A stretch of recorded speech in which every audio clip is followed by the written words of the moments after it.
840, la reina del Caribe. Victoria 840, la reina del Caribe. Esto es Victoria 840, la reina del Caribe. Sigue con nosotros. Continuamos con Ponte al día, ponte al día.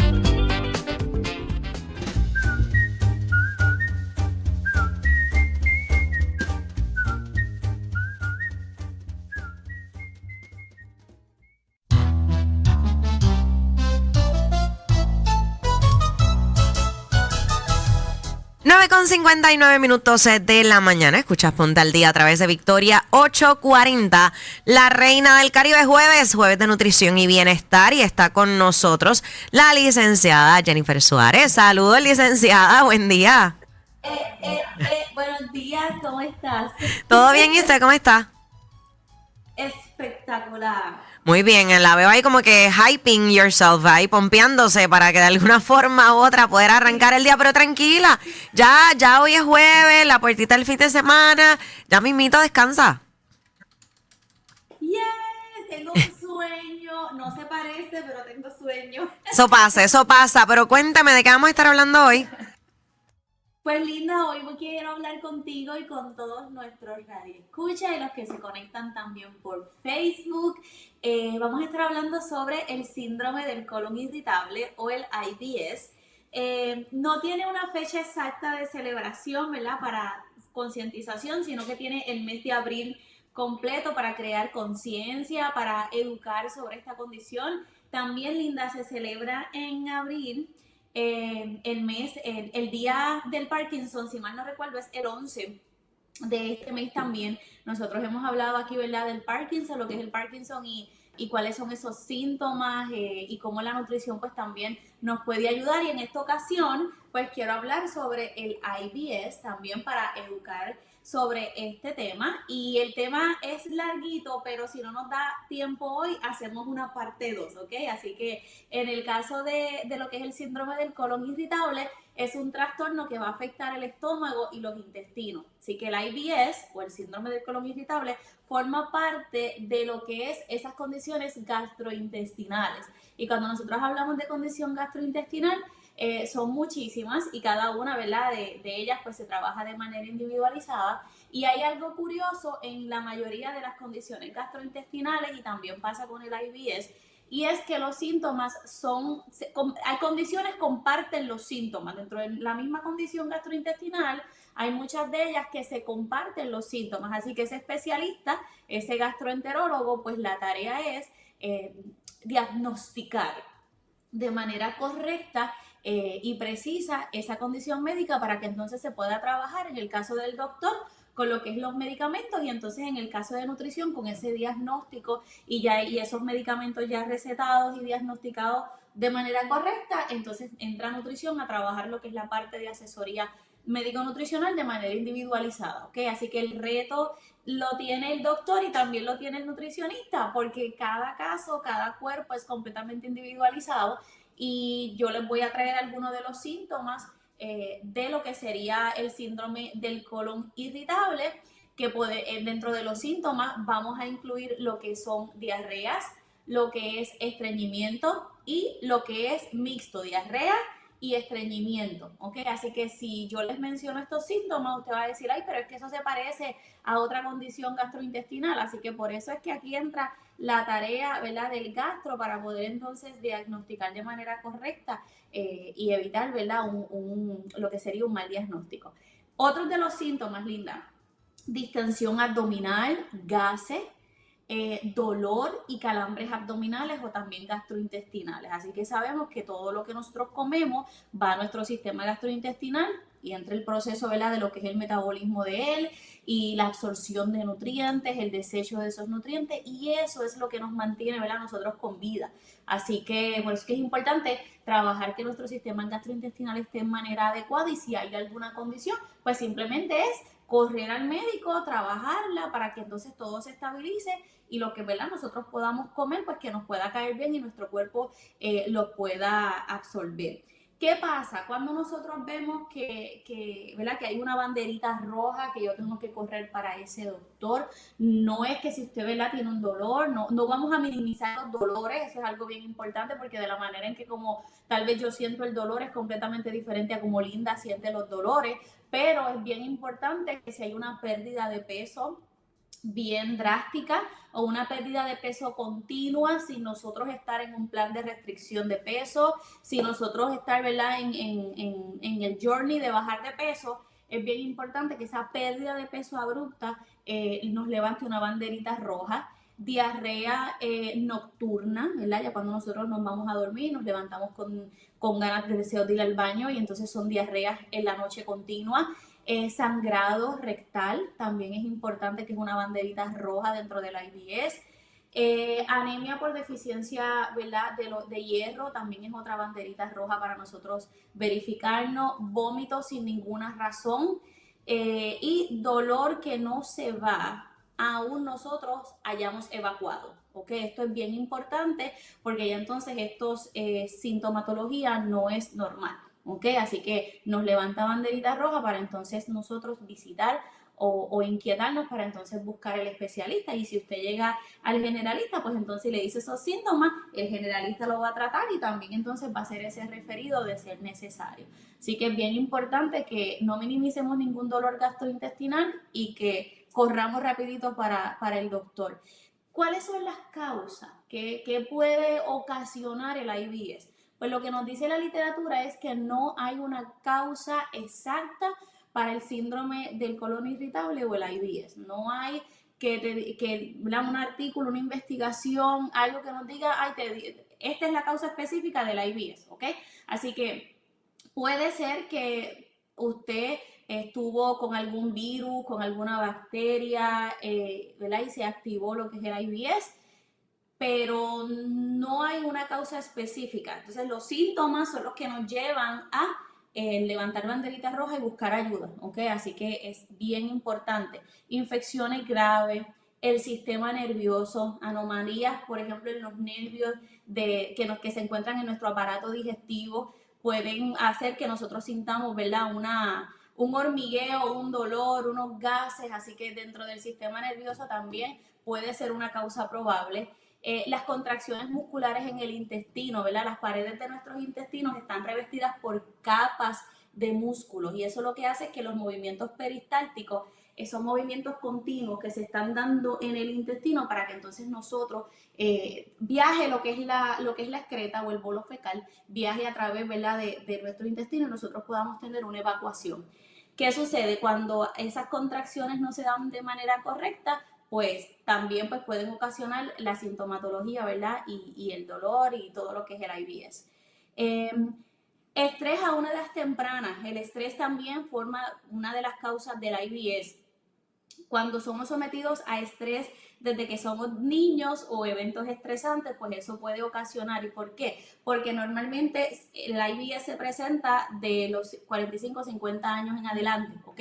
Así que si se presenta antes, pues una de las causas puede ser, ¿verdad? También ese estrés o un cambio en lo que es la microbiota de nuestro intestino, como bacterias, hongos, virus, ¿ok? Así que estos son algunos ejemplos de algunas causas que pueden estar ocasionando lo que es el IBS, ¿ok? Cada caso, como decía, es completamente individual y por eso entonces es que se debe evaluar el caso completo para poder entonces hacer la recomendación.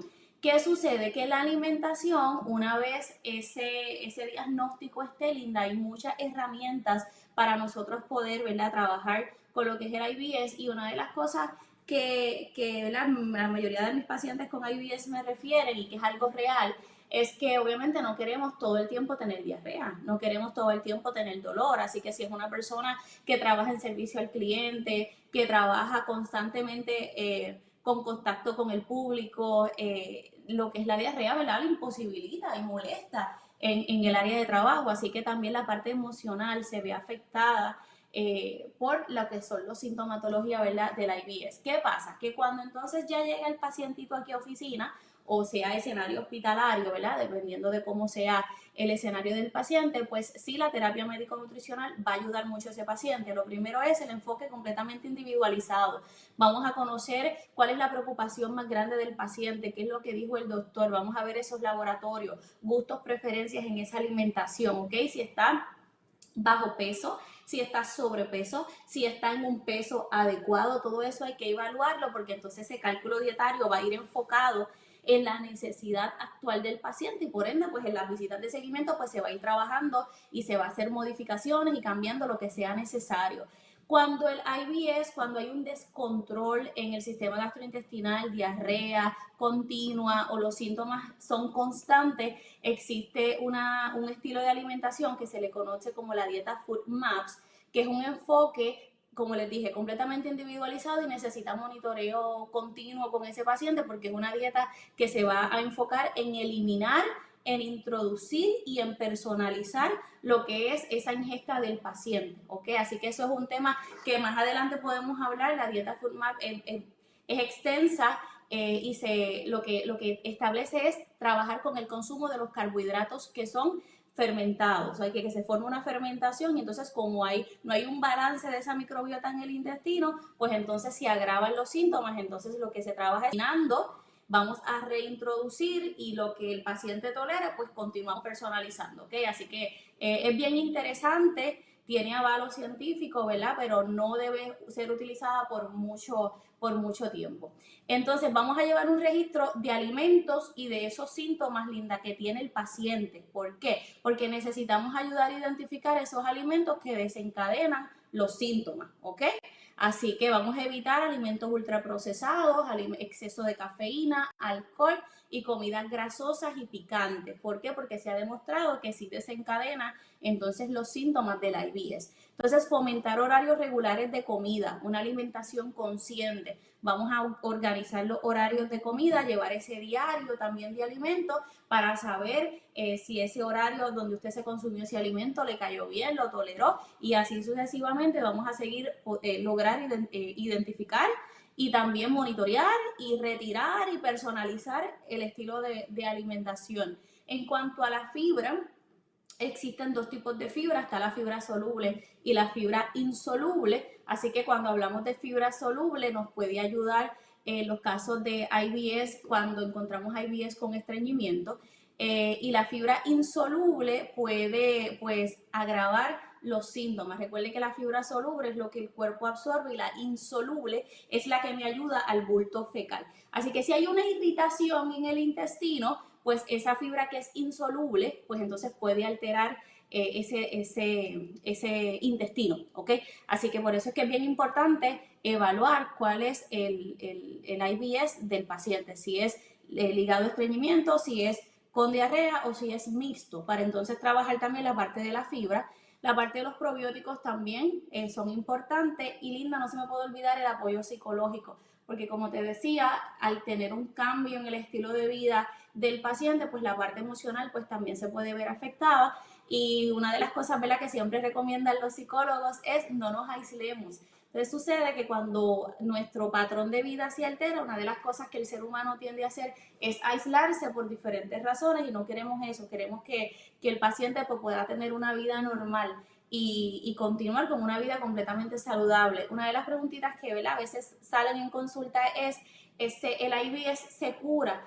El IBS es crónico, es algo que, ¿verdad?, que puede mantenerse bajo control y usted no tener ningún síntoma y de repente algún alimento que usted se consumió o algún evento en su vida, pues lo detonó. Entonces lo que se trabaja es directamente con la sintomatología. Entonces el paciente educándose va aprendiendo poco a poco y va dominando lo que es el IBS, ¿ok? Así que el IBS va a vivir toda la vida con el ser humano porque es una condición crónica, pero sí se puede trabajar con medicamentos, con alimentación y usted puede estar años sin ninguna sintomatología. Pero lo más importante es trabajar, Linda, la parte de la individualización con cada profesional de la salud. Yo tengo pacientitos con IBS que no necesitaron ayuda psicológica, pero tengo pacientitos con IBS que sí. ¿ok? Y esa parte es súper importante. A mí me gusta siempre preguntar sobre la parte emocional porque somos un equipo integral, ¿verdad? Y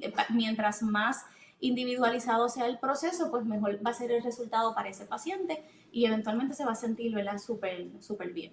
Sí, no, como hemos hablado, ¿verdad? Anteriormente, licenciada, con otros diagnósticos, otras condiciones, que muchas veces la importancia de lo que es el equipo multidisciplinario para apoyar el progreso positivo del paciente, ¿verdad? El que pueda encaminarse, el que pues a veces se tiene que aceptar situaciones que uno no quisiera enfrentarse, pero pues conlleva, y en la forma quizás en la que uno las enfrenta, pues se puede manejar mejor la situación.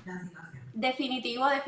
Yo tengo pacientitos con IBS que recuerdo, esta persona ya estaba de alta, pero fue una experiencia bien bonita, porque una de las cosas que el paciente siempre me decía es que si me voy de viaje, es que el compartir con la familia, ¿verdad? Que son eventos que hay mucha gente. Entonces, yo siempre le decía, vamos a sanar esa parte con la comida, tienes que abrazar los síntomas, no podemos, porque van a estar ahí, se van a presentar y tal vez se van a presentar cuando menos uno lo desea, pero es tener una buena postura y manejarlo. El paciente no se atrevía a montarse en un avión, no se atrevía a viajar. Y ya pues me pongo muy contenta, pues el saber que ya esa parte, ¿verdad?, se superó. Y realmente el proceso de individualizar todo, Linda, es bien importante, porque ahí pues uno como profesional se nutre del paciente y ¿verdad? Porque uno es humano y también pues uno tiene nuestras situaciones y yo sé lo que es pasar un momento difícil. Entonces el saber que ese paciente lo está trabajando, que todos los días se está levantando, que no importa la situación que esté viviendo en su condición gastrointestinal, él diga, yo sé que lo voy a lograr. Pues mira, eso es bien bonito, de verdad que es bien bonito, y poder trabajarlo con el equipo multidisciplinario más todavía, porque hay una vida que sigue. O sea, podemos vivir con los diagnósticos. Lo importante es cuál es la actitud que yo tengo ante ese diagnóstico. Y la educación forma parte crucial del proceso, porque entonces ahí uno conoce, uno sigue trabajándolo, inclusive estos pacientes son de inspiración para otros pacientes también. ¿Okay? Así que de eso se trata la vida. La vida son etapas, son ciclos y tenemos que ir llevándolos poco a poco, Linda. Así es, y aquellos que necesiten más información, orientación, ya sea sobre este tema u otro, ¿cómo la pueden conseguir, licenciada?